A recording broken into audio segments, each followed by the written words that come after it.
Well, Leonardo is a really new kind of museum. You've never really experienced anything quite like the Leonardo. We are going to be bringing tools from science, technology, and art onto the floor of the museum and let visitors really play with them and really explore their own curiosity, their own potential, and kind of get out of those boxes that we put ourselves in.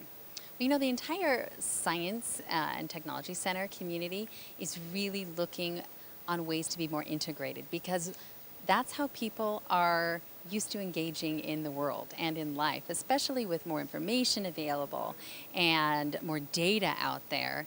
People aren't so interested in just collecting more information. They really want to know what to do with it and how it matters to them. And so we thought we'd come at the museum experience from that angle and tap into, what do I do with all of this information?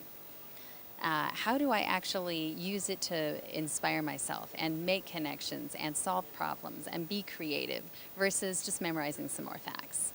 I think what's the thing that's really nice about this particular exhibit is that we're very much interested in giving people a valid scientific experience.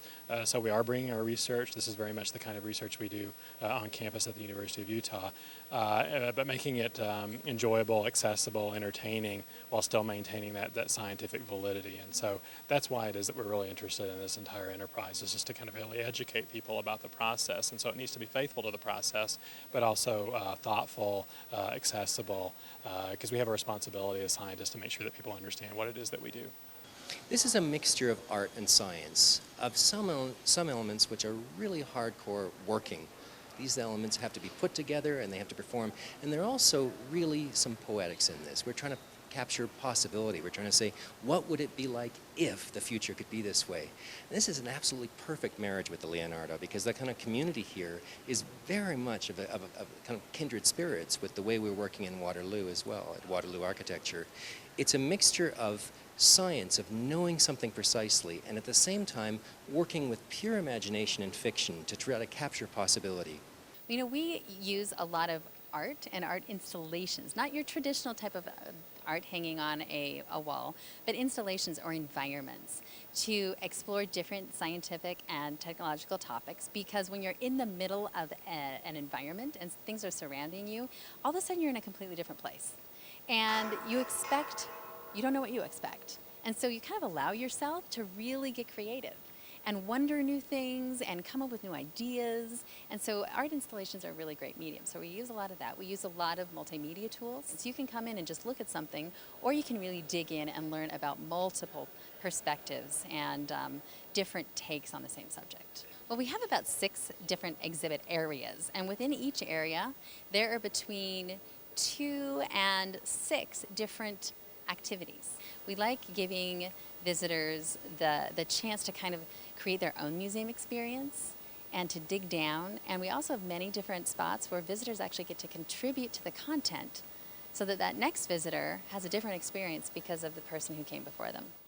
Well, motion capture is a great example of that. It's a new technology.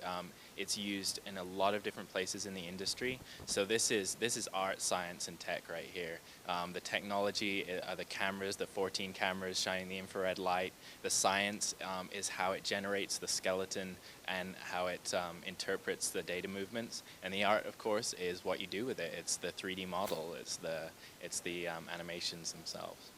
What should happen is that people can interact with it by tweeting to Leo Artwall, and they can tweet either a color, like a simple color like blue or red or yellow, and they'll see a simple like dot kind of float around the wall, or they can tweet a location in the United States, for instance, city name and a state, and they'll see kind of an abstraction of what that weather pattern looks like, what the weather looks like in, say, San Francisco. For instance, right now, I believe this is still San Francisco, so you can kind of tell based on the weather pattern, based on the color, that maybe it's in the 60s, the wind is blowing from the west between maybe 4 and 10 miles per hour. The model of the Leonardo is perfectly suited to a similar model for us because we are cross-disciplinary.